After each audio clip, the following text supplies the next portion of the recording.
Now, the one that I always hear about is cholesterol. Mhm. Worrying about cholesterol. Can you share more of your thoughts around if somebody's having a conversation about cholesterol with their doctor, how should they navigate that conversation? Well, yeah, it's interesting, because more and more doctors are understanding that this was just a complete con. That LDL and cholesterol was a problem in the first place. I really don't waste my time checking cholesterol unless it's to get someone a baseline or they're interested and they want to see how it progresses, and you can show them that their LDL may go up, it may go down, may stay the same. It's sort of there's a lot of independent variables there, but HDL is going to go up, triglycerides are going to go down, and that's just a marker of reduction of inflammation and oxidative stress and glycation in your body. But that's better checked by checking your HbA1c and your fasting insulin, all these other sorts of things, and different markers that will give you the same answer, but better. I really just I don't think it's a useful test to look for cholesterol because again, it's highly variable, and it was never a problem. It was never a problem in the first place. And in fact, there are a lot of studies now, large studies, hundreds of thousands of people, that actually show that people that have higher LDL cholesterol live longer. So the only thing that LDL cholesterol is actually associated with is longevity. And so, you might want to check your cholesterol and say, hey, your LDL's high. Good job. And your HCl is high too, and your triglycerides are down and trending down, and that's it. But it's academic, and that's going to happen. I guess you could be someone who was in a weird situation, and maybe your HCl wasn't really improving, your triglycerides were sort of creeping up, and it's just like, okay, well, maybe what the hell are you eating exactly, and maybe that'll sort of tell you that something's not agreeing with you, or the things that you're eating are not ideal, and we need to change those things up. Maybe you're eating a bunch of keto treats and snacks and all these sort of different weird things that aren't just meat and water. But again, I just don't think it's a very good metric to look at. So unfortunately, not everyone is aware of that yet. Not everyone has sort of kept up on that research. And so well, the odds are that your doctor won't know that. But there are more and more and more. I don't know, probably about a third of doctors I speak to now are just like, oh yeah, no, that's complete crap. And so it's getting out there, and more people are understanding this. um but if you're talking to them, I mean, you don't have to check your cholesterol, first of all. Second of all, if you do, and that's not to say that it's completely useless in all circumstances. That's not true. But I think for the vast majority of people on a carnivore diet, it doesn't give much utility past what, say, an HbA1c is going to give you, and seeing what your high sensitivity, CRP and things like that. I think that those are probably going to be better markers of certainly of cardiovascular disease. And so, you can talk to your doctor and just be like, look, this is what I'm worried about. You're my doctor. And that's the thing. They work for you, right? They are not the boss. They don't get to dictate what happens. They're there to give you advice, and you get to decide what you do with that. But it is your choice. It's always about informed consent. This does not get to be done to you unless you're in a coma and they have to make an emergency decision, right? And so, you just saying like, okay, I understand your concerns with that, but I've seen the research, and I've seen the literature, and I've seen different doctors that have a very different opinion on that. And it's really not something I'm concerned about. So I mean, I appreciate your concern. I don't want to take that drug, for one reason or another. And but I very happy to hear your thoughts on all these other things. But that's just, yeah, it's not really something I'm concerned about. The same thing happens when people are smoking or drink too much, and doctor says, ooh, you really need to cut down smoking. I know, doc, but yeah, I'm just not gonna, it's just, this is what I do. This is what I want to do. And they just go, yeah, okay. That's your choice. And then someone says, I've actually looked at the literature and the research, and, there's all these like major studies out, and other doctors and leading cardiologists that are all saying that, yeah, cholesterol is not really a concern. Oh, well, yeah, I'm not going to be your doctor then if you're not going to listen to me. And like, okay, spaz, like you're okay with someone smoking, in defiance of you, admitting that it's wrong, admitting that this is bad for them. They just say, yeah, whatever, I'm going to do what I want. And then they just say, hey, I made an educated, learned decision that disagrees with yours. And that's just a bridge too far. Like, okay, well, hopefully they aren't as obtuse as that. But, if they are, you are still the boss, and you still get to say what goes, what doesn't. The problem is, sometimes with jobs and things like that, you have to have a cholesterol under a this or a that or whatever, or else you have problems with insurance. That's tough. That's an individual circumstance. But if you're just dealing with just your one-to-one personal doctor, then I would just always remember that you're in charge and that they work for you, and you can fire them. You can go to a different doctor, like, unless you're in a healthcare system that doesn't allow you to do that, but most do, even in the public healthcare systems, and certainly in the private healthcare systems, that you can absolutely fire your doctor and get a new one. Good advice. Fire the doctor, get a new one. Now, another thing that people perhaps should be testing, instead of thinking about cholesterol, thinking about thyroid function. Dr. Bright talks a lot about that people are hypothyroid. Do you agree with that? Is that what you see a lot for people to have metabolic dysregulation? That people in general, or people on a carnivore diet? People in general, and then when they go on carnivore, what they actually present is problems with their thyroid. It's not eating the meat. It's not eating everything that you're eating. It's to do with an underlying condition. Well, I certainly do see a lot of thyroid issues in people, and thyroid dysfunction and hypothyroidism is extremely underdiagnosed, because we're looking for big swings, like you are just so massively suppressing your thyroid that it's causing huge problems, or massively raised that it's causing other huge problems, right?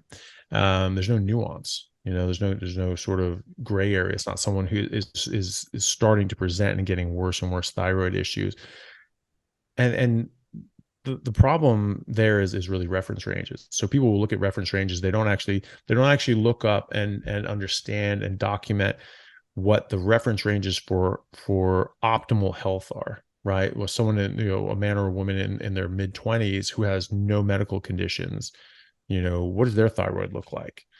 What is their hormones and testosterone and estrogen and B12 and vitamin A and things like that? What are those? Those are very different than the reference ranges that we see at the lab, because the lab reference ranges, they will differ from every single lab. And this was not something that was impressed upon us. It was something I sort of heard peripherally. They were like, oh yeah, lab tests, differ between each lab. When we're like, well, why the hell would that be? Because, the reference range is supposed to be like, this is the good health range, right? And they're like, oh, well, different people go into different labs. And I was like, well, what the hell does that matter? And it's just like, oh, well, it's just an average. You just take an average of the people going in there, right? So the first 2,000 people or so that come into a lab that year, that is the reference range, right? But most people getting blood tests are not healthy. They're usually getting blood tests because there's something wrong and their doctors are trying to investigate something. And they could be young, they could be old, they could be fat, they could be sick, they could be all these sorts of things. And odds are they are a lot of those, right? 70% of Americans are either overweight or obese. Most countries are similar. 90% of Americans have at least one metabolic issue. Most countries are similar. So you don't want to be measured against the average, right? And so the average reference range for B12, actually half of that reference range is in a known deficiency. So, that's people in that reference range, in the lower half of that reference range in America, Europe, and Australia, they're like, oh yeah, no, you're well within the reference range, right? Well, actually that's already a deficiency. And there are studies showing you can get demyelination and nerve damage when it's below that certain. So in Australia, it's 400, right? But the reference range is 160 to 650 or so, right? But below 400, you can get demyelination and nerve damage, right? And that's indicative of that reference range just gradually going down, because people are getting more and more nutritionally deficient, right?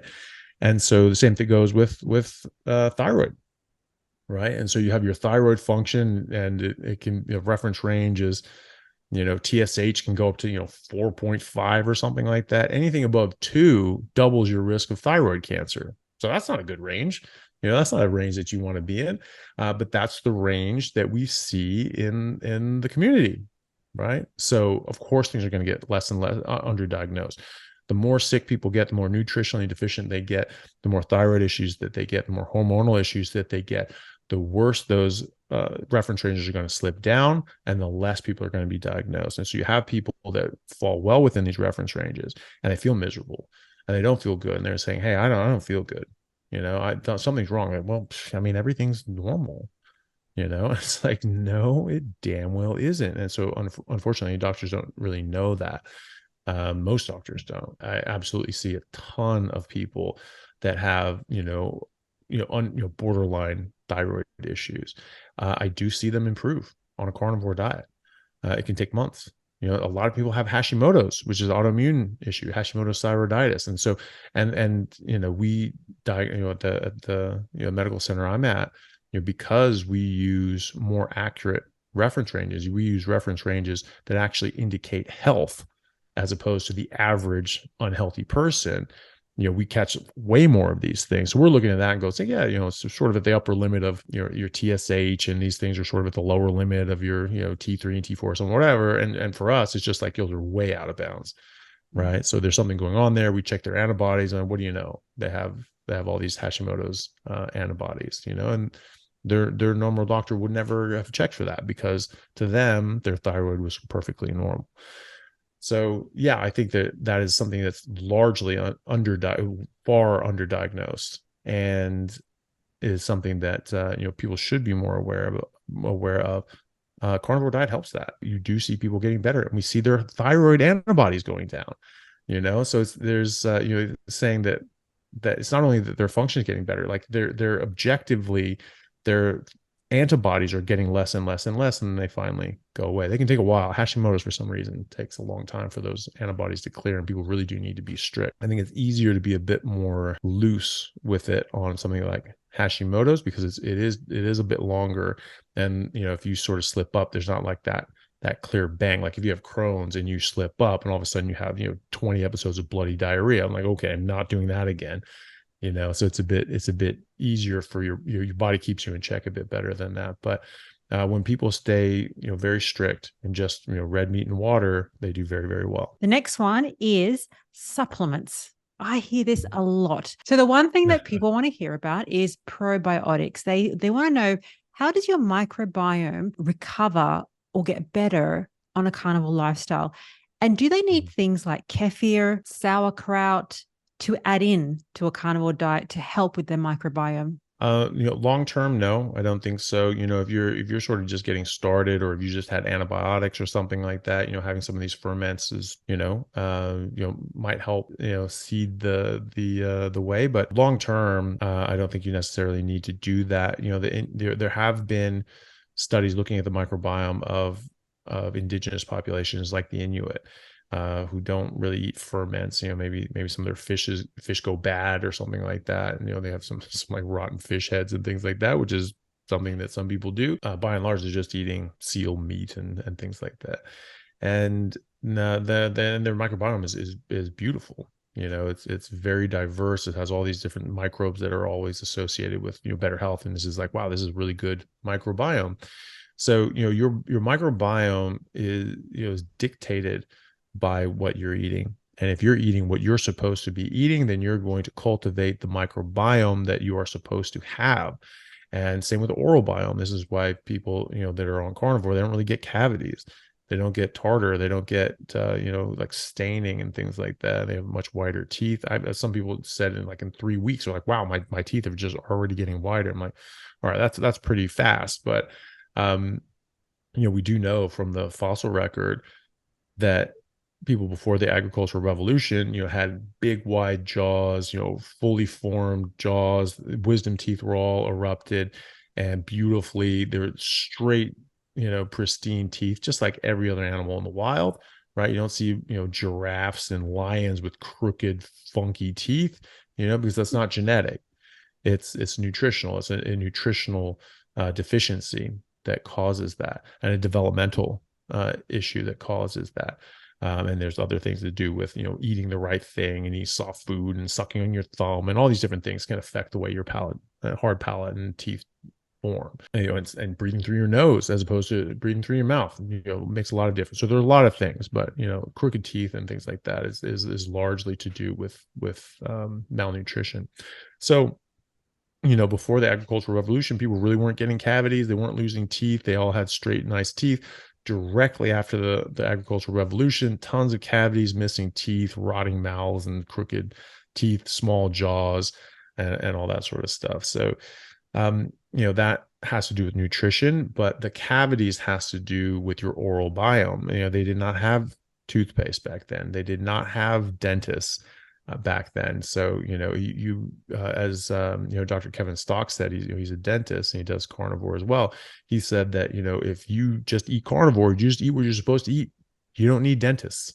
Dentists don't need to be a thing. You just sort of, you brush your teeth normally, even just, just scraping the stuff off with a bit of baking soda, and like that's it. You're not going to need dentists throughout your life unless you have an accident and, break a tooth or something like that.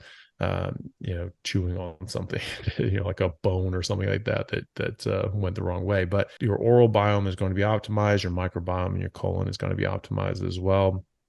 Maybe catching up with some ferments. If you're coming from, a weird way of eating before, a non appropriate human diet before, and or if you've had antibiotics for some reason or another and you want to sort of restart. I've only had to take antibiotics maybe like sort of once, or I don't know, maybe twice in the last, many, many years, and after that, I had some yogurt. I just had like a spoonful of live culture yogurt every day for, a week or two.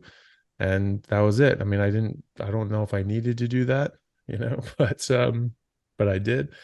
And that's what I think. So I really don't think that you don't need much of that. If you're not eating that way, ferments can help. They can certainly help if you're not eating carnivore, I think. But I think once you're eating carnivore, you're going to cultivate the microbiome that you need, and it's just going to perpetuate.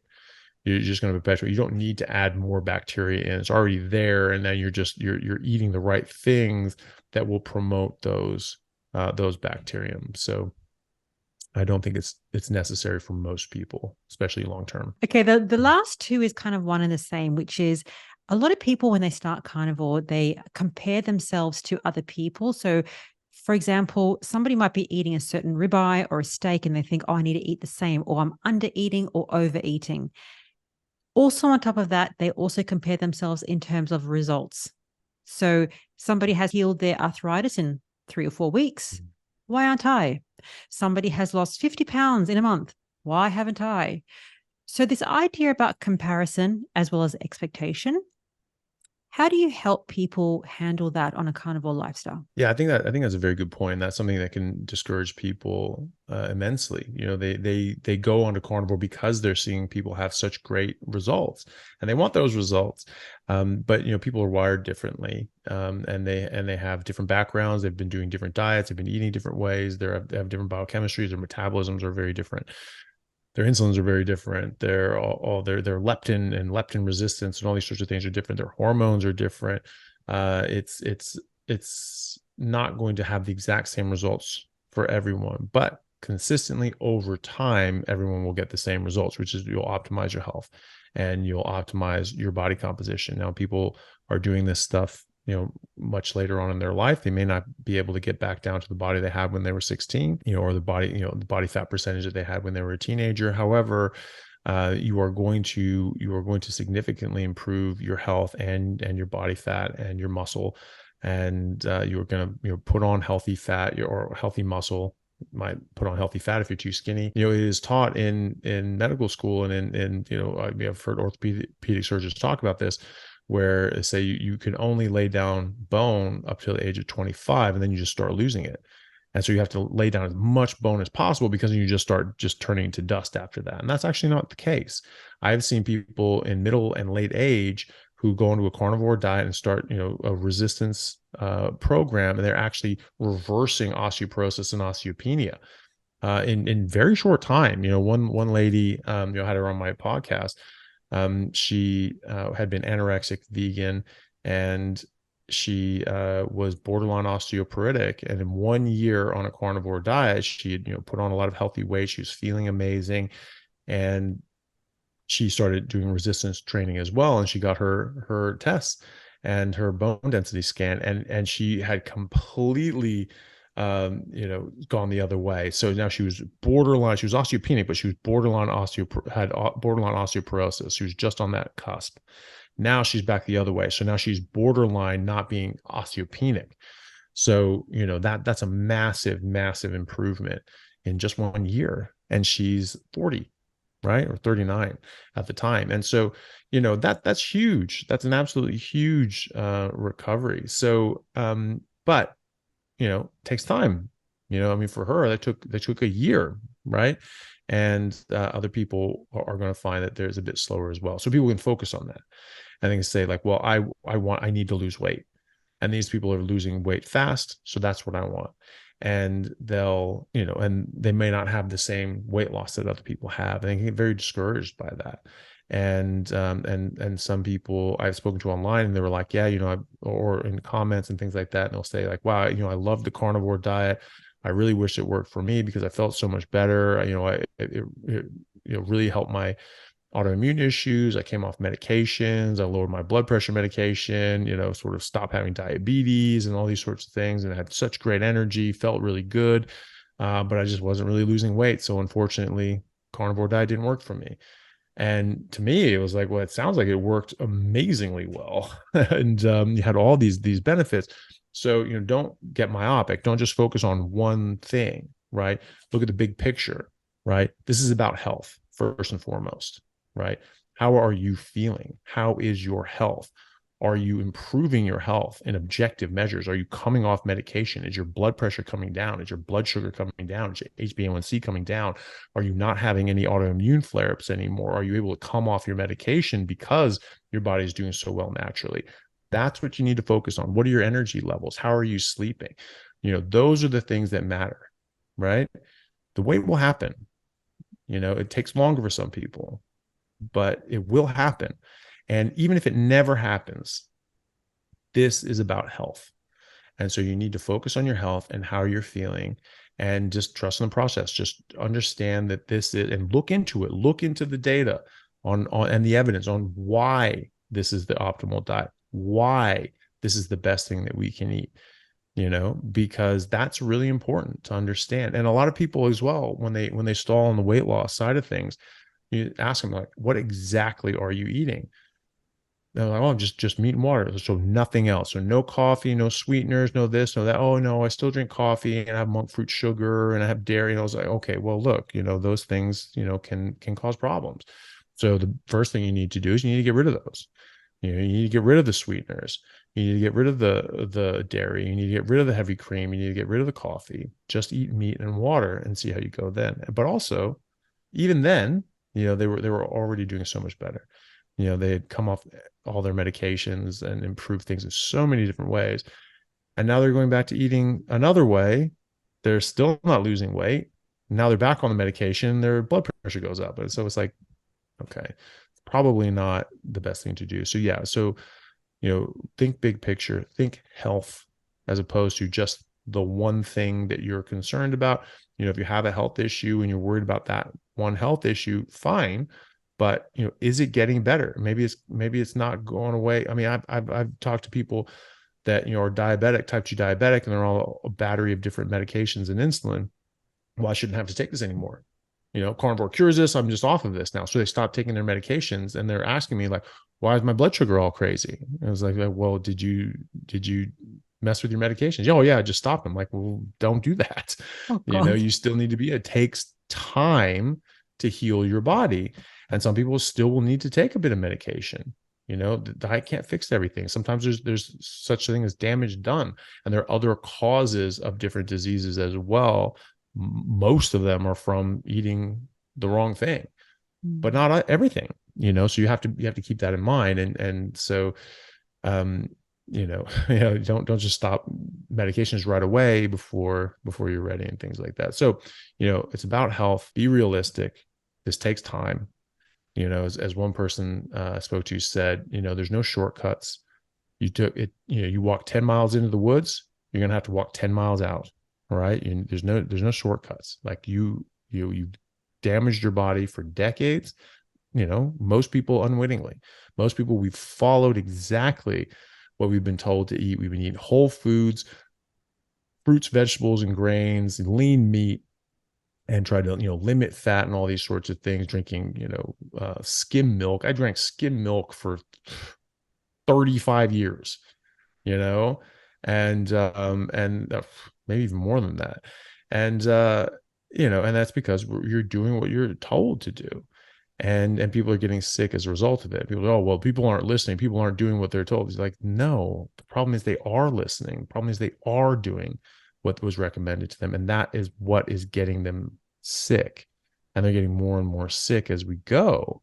So, just understand this is the healthiest thing that you can do. It's the best thing for your body, and your body will get better, but it takes time. And to focus on the gains that you're getting. If you were saying I have this issue and this isn't moving as fast as I want, look at everything else as well. What else is going on? Are other things proving your sleep and your energy and these other health issues? Like, okay, actually there are good things happening. So you'll recognize all the good things, count your blessings. It's a very, very you know um, appropriate thing here is counting your blessings. Look at all the benefits this is giving you. Look at all the ways that this is helping you out, and focus on that and address that, and then just be in it for the long term. This isn't just like, oh, I'm just going to cure my rheumatoid arthritis and I can just go back to eating crap. No, because it's the crap that is causing the rheumatoid arthritis. And so, you can't ever eat that stuff again. I'm sorry. But, why would you want to? It's just like, oh, I got rid, I had lead poisoning because I had lead pipes in my house, and, I was really sick. I almost died, but then I got rid of it. And so now I'm better.